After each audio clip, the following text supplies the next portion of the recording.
Hello, आप लोग कैसे हैं। उम्मीद करता हूँ बेहतर होंगे। मैं प्रमोद कुमार आज आपको बताना चाह रहा हूँ मैं फ्लोएम के बारे में। पिछले वीडियो में मैंने जाइलम के बारे में आपको बता चुका हूँ। आज फ्लोएम की कहानी देखते हैं। तो देखो, स्टार्ट करता हूँ फ्लोएम टिश्यू। और फ्लोएम को हम लोग बास्ट के नाम से भी जानते हैं, इसलिए और लिख सकते हो बास्ट। ओके।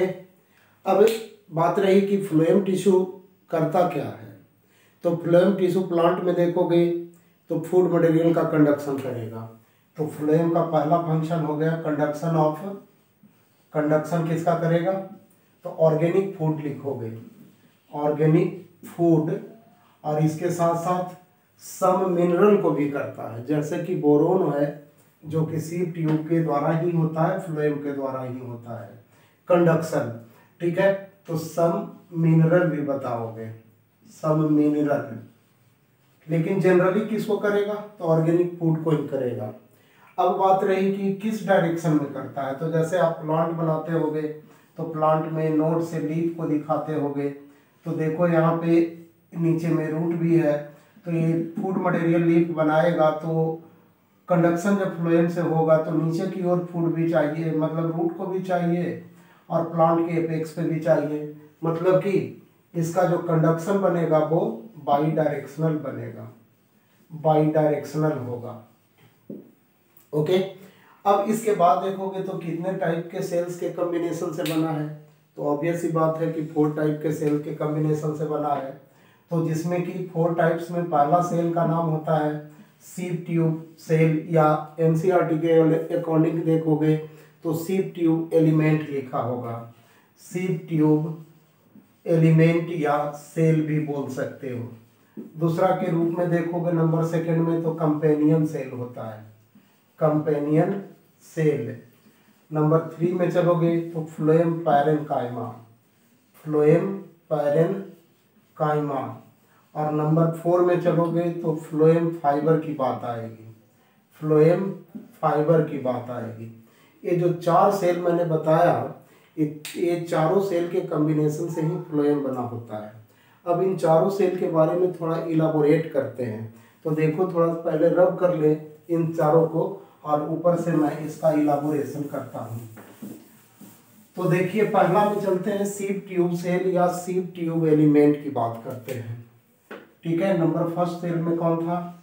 तो सीव ट्यूब सेल या एलिमेंट भी बोल सकते हो। अब देखो, सीव ट्यूब सेल को देखोगे तो पहला पॉइंट के रूप में देखोगे तो इसके जो भी सेल्स होंगे वो लिविंग होंगे, थीन वॉल्ड होगा, लिविंग होगा। लिविंग तो लिख दिया है, थीन वॉल्ड होगा, थीन वॉल्ड एंड नॉन लिग्निफाइड होगा, नॉन लिग्निफाइड। मतलब इसके सेल वॉल जो बने रहेंगे सेलुलोज के बने रहेंगे, उस पर लिग्निन का डिपोजिशन नहीं होगा। लेकिन जो भी सेल होगा वो ट्यूबुलर होगा, सिलिंड्रिकल होगा, सिलिंड्रिकल होगा। अब इसके जो वॉल, इंड वॉल होंगे, जैसे कि मान लो कि ये पेन को ही देखो, ये सिलिंड्रिकल है, इसका इंड वॉल यदि नहीं रहेगा तो इसका मतलब ये ट्यूब लाइक स्ट्रक्चर का फॉर्मेशन कर देगा। ओके। तो इसी तरह से देखोगे तो इसके इंड वॉल में छोटे छोटे पोर प्रेजेंट होते हैं।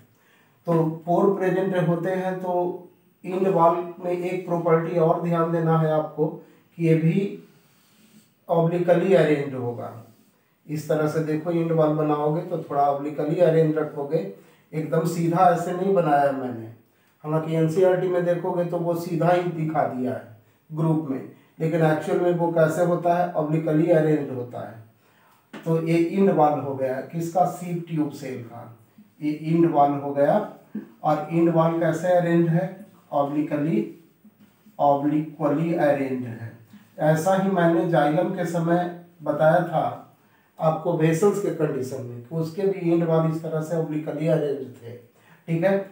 और इसमें इंड वॉल के में ही देखोगे तो एक प्लेट लाइक स्ट्रक्चर प्रेजेंट होती है। इसमें देखो, एक प्लेट लाइक इस तरह से रेड कलर से दिखा दिया स्ट्रक्चर प्रेजेंट है इंड वॉल में, जिसको कि किस नाम से जाना जाएगा? तो इसको कहते हैं सीव प्लेट के नाम से जानते हैं। इसको क्या बोलोगे? सीव प्लेट। और सीव प्लेट में बहुत सारे पोर होते हैं, इस तरह से बहुत सारे पोर होते हैं, पोरेटेड होता है। जैसे सिंपल सोचो ना, आपके घर में कुछ कुछ को फिल्टर करने के लिए, चालने के लिए जो एक चलनी होता है, बिहार के लैंग्वेज में उसको चलनी बोलते हैं, ठीक है, जिससे कि बहुत सारे सब्सटेंस को उससे चाला करते हैं, मतलब कि उससे निकाला करते हैं। तो उसमें एक लोहे का प्लेट, आयरन का प्लेट बना होता है पतला सा, जिसमें कि बहुत सारा पोर प्रेजेंट होता है। वैसा ही कंडीशन में इसका इंड वाल भी हो जाता है। तो इसके ईच पोर को हम, इसके जैसे सीव प्लेट में जो पोर प्रेजेंट है, तो इस पोर को हम सीव एरिया के नाम से जानते हैं। सीव एरिया या सीव पोर के नाम से जानेंगे। ओके, सीव प्लेट में सीव पोर प्रेजेंट होता है। वो मेनी नंबर में भी हो सकता है, सिंगल नंबर में भी हो सकता है। लेकिन जब सिंगल नंबर में होगा तो उसको सिंपल सीव प्लेट कहेंगे। जब इस तरह से मेनी नंबर में होगा तब कंपाउंड सीव प्लेट के नाम से जानेंगे। ओके, अब इसके सेल में चलोगे, चूंकि लिविंग है तो स्वाभाविक है प्रोटोप्लाज्म तो होगा ही। लेकिन जब मैच्योर हो जाता है सीव ट्यूब सेल, तो इसमें प्रोटोप्लाज्म लेस अमाउंट में रहता है। अब वो भी अरेंज रहता है अलोंग सेल वॉल। देखो यहाँ पे जो मैं डॉट डॉट दे रहा हूँ, किसके लिए? प्रोटोप्लाज्म के लिए ही, साइटोप्लाज्म के लिए ही। ये सब स्ट्रक्चर जो बनाया किसके लिए? प्रोटोप्लाज्म या साइटोप्लाज्म के लिए। लेस अमाउंट में होता है, लेस साइटोप्लाज्म। और यह लेस साइटोप्लाज्म कहाँ प्रेजेंट होता है? तो present along cell wall, cell wall के समीप में ही प्रेजेंट होता है, जिसके कारण बीच में देख रहोगे कि बहुत बड़ा सा खाली प्लेस हो गया है। तो इसको हम वैक्यूल, लार्ज वैक्यूल कहते हैं। बड़े साइज का वैक्यूल का फॉर्मेशन हो जाता है किसमें? सीव ट्यूब सेल में। ओके, अब ध्यान देना है इसमें कि डीन्यूक्लिएटेड होगा। ये जो सीव ट्यूब सेल है वो कैसा होगा? डीन्यूक्लिएटेड होगा। डीन्यूक्लिएटेड का मतलब कि इसमें न्यूक्लियस नहीं होगा। डीन्यूक्लिएटेड का मतलब हो गया कि इसके साइटोप्लाज्म में न्यूक्लियस एब्सेंट होता है। शुरू में जब यह नया सेल बनता है तो उस समय तो न्यूक्लियस प्रेजेंट होता है, ऑर्गेनेल्स भी प्रेजेंट होता है। लेकिन जैसे जैसे मैच्योरिटी की ओर बढ़ता जाता है वैसे वैसे इसमें न्यूक्लियस भी समाप्त हो जाती हैं, साथ साथ सभी ऑर्गेनेल्स भी समाप्त हो जाता है। तो ऑर्गेनेल लेस भी हो गया, साथ साथ न्यूक्लियस लेस भी हो गया। तो न्यूक्लियस जब नहीं रहेगा उसके लिए एक टर्म दे दिया जाता है डीन्यूक्लिएटेड कंडीशन। ओके, अब इसके बाद देखोगे तो विंटर सीजन जब आता है ना, विंटर सीजन प्लांट के लिए इनएक्टिव सीजन कहा जाता है, जिस समय मेटाबॉलिक फंक्शन थोड़ा सा प्लांट का स्लो डाउन हो जाता है। उस समय जो स्टोर्ड फूड मटेरियल है कार्बोहाइड्रेट के रूप में, वो इस सीव प्लेट के जस्ट नीचे साइटोप्लाज्मिक रीजन में एक पैड के रूप में दिखना शुरू हो जाता है। इस तरह से पैड के रूप में दिखता है, जिसको कि हम किस नाम से जानते हैं? कैलोज पैड के नाम से जानते हैं, या कैलस पैड बोलेंगे। कैलोज पैड, या तो इसको हम क्या बोलेंगे? कैलस पैड जानेंगे। लेकिन यह कैलस पैड का फॉर्मेशन केवल विंटर सीजन में होगा। समर सीजन जैसे ही आएगा, समर सीजन को प्लांट के लिए एक्टिव सीजन कहा गया है, तो समर सीजन जैसे ही आएगा तो ये जो कम्प्लेक्स कार्बोहाइड्रेट के रूप में कैलस पैड बना हुआ है, इनके यूनिट मोनोमर सब अलग अलग हो जाते हैं। जितना भी बॉन्ड बना होगा सब टूट जाएंगे, सब ग्लूकोज अलग अलग हो जाएगा। उस ग्लूकोज का उपयोग फिर एनर्जी बनाने में करेगा और मेटाबॉलिक फंक्शन को प्रोसीड करवाने में करेगा। लेकिन जब तक यह कैलस पैड रहता है तो इससे कंडक्शन थोड़ा स्लो हो जाता है। अब देखोगे सीव ट्यूब मिलता किस में है? सीव ट्यूब सेल की बात करोगे तो केवल एंजियोस्पर्मिक प्लांट में मिलेगा। इसका मतलब हो गया कि एंजियोस्पर्मिक प्लांट में जो फूड का कंडक्शन हो रही है इसी के द्वारा होता है, सीव ट्यूब सेल के द्वारा। ओके, अब दूसरा बात कर लेते हैं, इसको नोट कीजिए पहले। अब इससे रिलेटेड हम दूसरा बात कर लेते हैं किसका? कंपेनियन सेल का। तो देखो थोड़ा सा मैं रब कर लूँ इसको, उसके बाद इसी के बगल में हम कंपेनियन सेल को भी बनाएंगे। इसलिए फिगर को रहने देता हूँ क्योंकि कंपेनियन सेल जस्ट इसी के साथ प्रेजेंट होगा, इसलिए इस फिगर को मैंने यहाँ पे रहने दिया है। लेकिन हेडिंग दे देता हूँ अब नंबर सेकंड में, कंपेनियन सेल। कंपेनियन सेल, तो जो भी कंपेनियन सेल होगा, जो पैरेन्काइमा का ही बना होगा, ये पैरेन्काइमेटस ही होता है। चूंकि लिविंग एक पैरेन्काइमा का है तो इसका मतलब लिविंग ही होगा। थीन वाल्ड होगा और नॉन लिग्निफाइड होगा, नॉन लिग्निफाइड। जैसे आपका सीप ट्यूब एलिमेंट था, उसी प्रॉपर्टी का तो ये भी है, लेकिन यह कहाँ प्रेजेंट होगा? तो ये सीप ट्यूब सेल देख रहे हो, जस्ट इसके बगल में ही इस तरह से प्रेजेंट होगा। कंपेनियन सेल जस्ट इसके बगल में प्रेजेंट होगा, ठीक है। लेकिन इसमें प्रोटोप्लाज्म अबंडेंट होगा। इसमें तो प्रोटोप्लाज्म कम था सीप ट्यूब सेल में, लेस अमाउंट में था। इसमें प्रोटोप्लाज्म अबंडेंट होगा कंपेनियन सेल में। एक कंपेनियन सेल हो गया, एक क्या हो गए? Companion cell. तो कंपेनियन सेल में प्रोटोप्लाज्म को देखोगे तो अबंडेंट होगा, प्रोटोप्लाज्म अबंडेंट होगा, ओके। और वेल डेवलप्ड न्यूक्लियस भी प्रेजेंट होगा। इसमें कंपेनियन सेल में न्यूक्लियस भी होगा जो वेल डेवलप्ड होगा। और आपको इतना पता होना चाहिए कि किसी भी सेल में जो मेटाबॉलिक फंक्शन को कंट्रोल करने वाला स्ट्रक्चर होता है वह न्यूक्लियस ही होता है। इसका मतलब कि इस कंपेनियन सेल में जो मेटाबॉलिक प्रोसेस चल रही है उसको कंट्रोल करने वाला कौन है? यह न्यूक्लियस ही है। अब इसके बाद देखोगे कि ये सीप ट्यूब एलिमेंट और कंपेनियन सेल एक ही मदर सेल से डेवलप होता है। जैसे देखो एक सेल है यहाँ मदर सेल के रूप में, ये डिवाइड करेगा तो दो नया सेल बनाएगा, तो दो नया सेल बनेगा डॉटर सेल के रूप में, तो एक कन्वर्ट हो जाएगा सीप ट्यूब सेल के रूप में और दूसरा कन्वर्ट हो जाएगा कंपेनियन सेल के रूप में। इस तरह से दोनों को क्या बोलोगे? सीप ट्यूब सेल और कंपेनियन सेल को होमोलोगस स्ट्रक्चर बोलोगे। मतलब कि sieve tube cell and companion cell क्या हो गया? होमोलोगस स्ट्रक्चर हो गया। कंपेनियन सेल एक दूसरे का क्या हो गया? होमोलोगस स्ट्रक्चर हो गया। और होमोलोगस का मतलब हो गया कि उसका ओरिजिन कैसा होगा?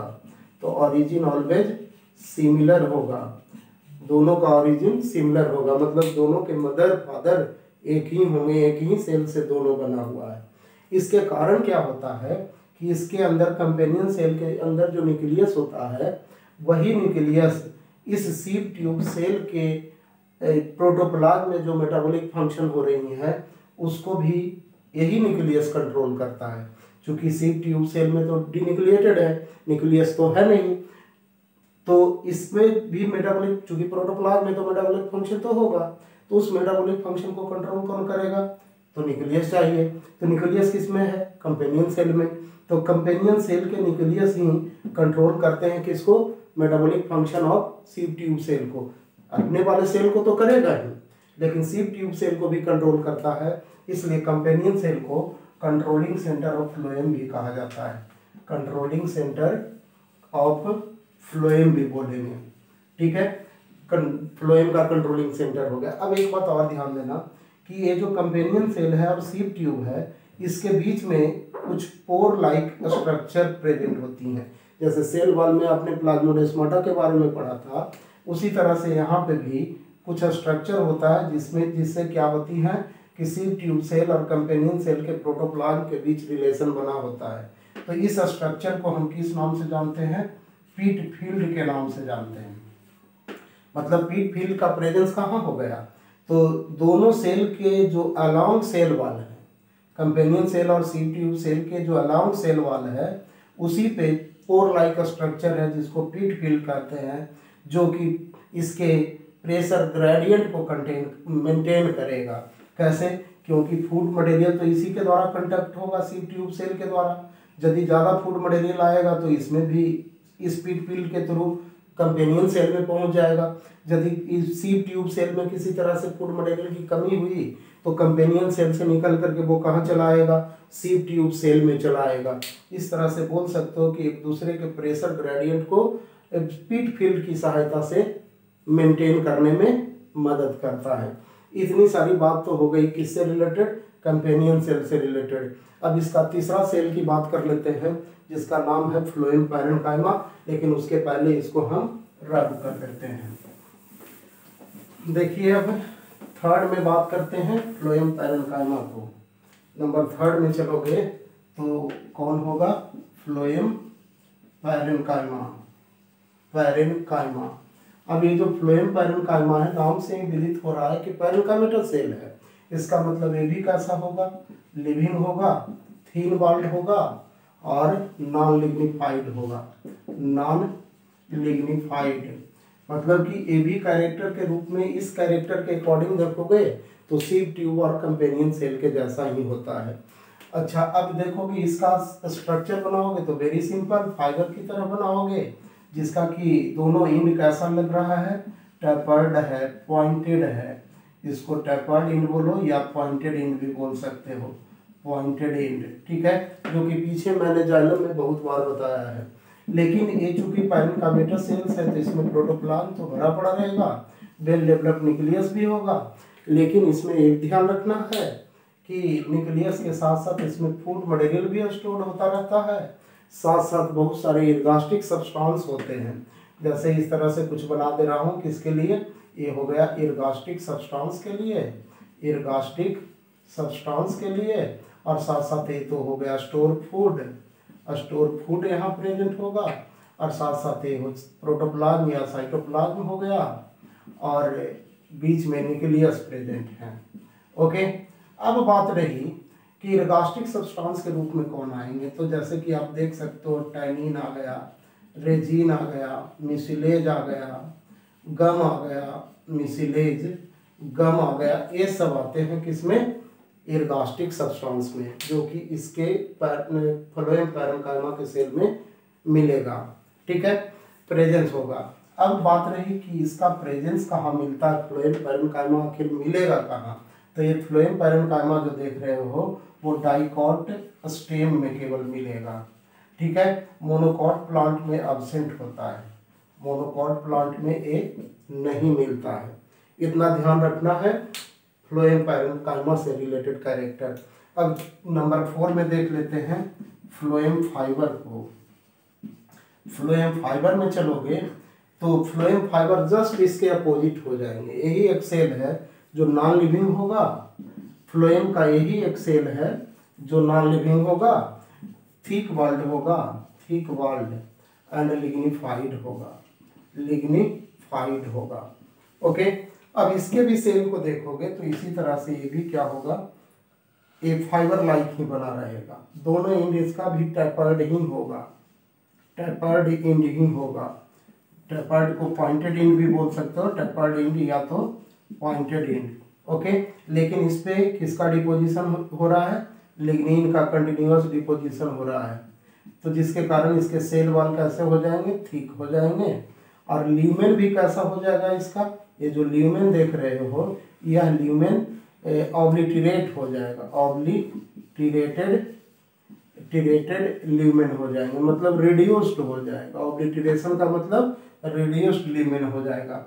लेकिन ये मिलेगा कहाँ पे, तो ध्यान रखना कि दो तरह का फ्लोएम की बात होगी, एक प्राइमरी फ्लोएम, एक सेकेंडरी फ्लोएम। जो इनिशियल टाइम में वास्कुलर बंडल के अंदर बनता है फ्लोएम, है ना, उस वास्कुलर बंडल में प्रेजेंट फ्लोएम को हम प्राइमरी फ्लोएम के रूप में जानेंगे। इनिशियल फॉर्म्ड मतलब शुरुआत में बना हुआ फ्लोएम है, इसलिए प्राइमरी फ्लोएम कहेंगे। लेकिन जब प्लांट का थिकनेस बढ़ता है, डायमीटर बढ़ता है, तो कैम्बियम रिंग जब डिवाइड होकर के नया फ्लोएम का फॉर्मेशन करता है तो उसको हम सेकेंडरी फ्लोएम कहते हैं। तो सेकेंडरी फ्लोएम में नहीं मिलता है, ये किस में मिलेगा, तो ओनली प्राइमरी फ्लोएम में मिलेगा। ये ध्यान में रखिएगा कि ये किस में मिलेगा, तो प्राइमरी फ्लोएम में मिलेगा, जबकि सेकेंडरी फ्लोएम में ये एब्सेंट होता है। इसका काम क्या हो जाएगा, तो मैकेनिकल स्ट्रेंथ प्रोवाइड करने का काम होगा। अब थोड़ा सा बात रह गया कि ये जो सीव ट्यूब था और सीव ट्यूब सेल और कंपेनियन सेल वो कहाँ मिल रहा था, तो सीव ट्यूब सेल के बारे में तो बताया था कि आपको एंजियोस्पर्मिक प्लांट में मिलता है, तो कंपेनियन सेल भी एंजियोस्पर्मिक प्लांट में ही मिलता है, ठीक है। अब बात रही थोड़ा सा कि जिम्नोस्पर्म एंड टेडोफाइट्स में कौन मिलेगा, तो उसके लिए एक नया टर्म देते हैं, इसको रब करके एक नया टर्म के रूप में, अब सीव ट्यूब नहीं लिखेंगे, अब जो नया टर्म देंगे वो सीव सेल होगा, सीव सेल, ठीक है। और दूसरा देखोगे एंड अल्बुमिनस सेल, अल्बुमिनस मीनस सेल। अब फूड मटेरियल का कंडक्शन यदि टेरिडोफाइट और जिम्नोस्पर्म में होगा तो इन्हीं के द्वारा होगा, ठीक है, सीव सेल और अल्बुमिनस सेल के द्वारा।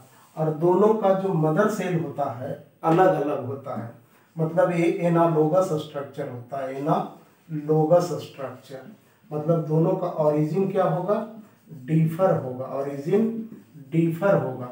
मिलेगा किसमें, तो टेरिडोफाइट एंड जिम्नोस्पर्म में मिलेगा, जिम्नोस्पर्म में मिलेगा। जनरली आप इतना ध्यान में कर लोगे तो फ्लोएम वाले जो एनाटॉमी के चैप्टर में एनसीईआरटी दे रखा है इससे ज़्यादा नहीं दे रखा, लेकिन थोड़ा सा फिगर में देखोगे तो जैसे ये सीव सेल को मैंने बना दिया, तो सीव सेल एक दूसरे से इस तरह से अरेंज रहेंगे, तो इसका जो लैटरल वॉल है ना, उस लैटरल वॉल पे सीव पोर मिलेगा। सिंगल की संख्या में यहाँ सीव पोर प्रेजेंट होता है, वो भी लैटरल वॉल पे। इसमें भी न्यूक्लियस प्रेजेंट होगा और साथ साथ इससे जो एसोसिएटेड होंगे दूसरे सेल, जिसको कि हम अल्बुमिनस सेल बोलेंगे, ये तो हो गया कौन सा, सीव सेल, और ये बगल में जो दर्शाया है उसको क्या बोलेंगे, अल्बुमिनस सेल बोलेंगे, अल्बुमिनस सेल। तो सीव सेल हो या तो अल्बुमिनस सेल हो, दोनों में न्यूक्लियस प्रेजेंट होगा, क्योंकि दोनों के मदर सेल क्या है, अलग अलग है, अलग अलग सेल से ओरिजिनेट हुआ है, ठीक है। इसलिए दोनों का जो मेटाबॉलिक फंक्शन को कंट्रोल होगा, अपना अपना न्यूक्लियस कंट्रोल करेगा। लेकिन ये जो सीव पोर प्रेजेंट हुआ, सीव पोर वो सिंगल होगा, और सिंगल सीव पोर जिस प्लेट में मिलेगा, सीव प्लेट में, उसको हम सिंपल सीव प्लेट के नाम से जानेंगे, या सिंपल सीव पोर भी बोल सकते हो, ठीक है। तो इस तरह से कंडक्शन इसके लैटरल साइड से फूड मटेरियल का होएगा एक सेल से दूसरे सेल में, ठीक है। तो ये जो सीव सेल और अल्बुमिनस सेल हो गया, किसके लिए हो गया, तो only for pteridophytes and gymnosperm. इस तरह से फ्लोएम की कहानी आज खत्म करते हैं। बच्चों थोड़ा वीडियो देखा कीजिए और लाइक भी करा कीजिए, सब्सक्राइब भी करा कीजिए, जिससे कि थोड़ा वीडियो बनाने का मेरा मनोबल बढ़ता रहे। अपने दोस्तों को भी बोलिए। Thank you.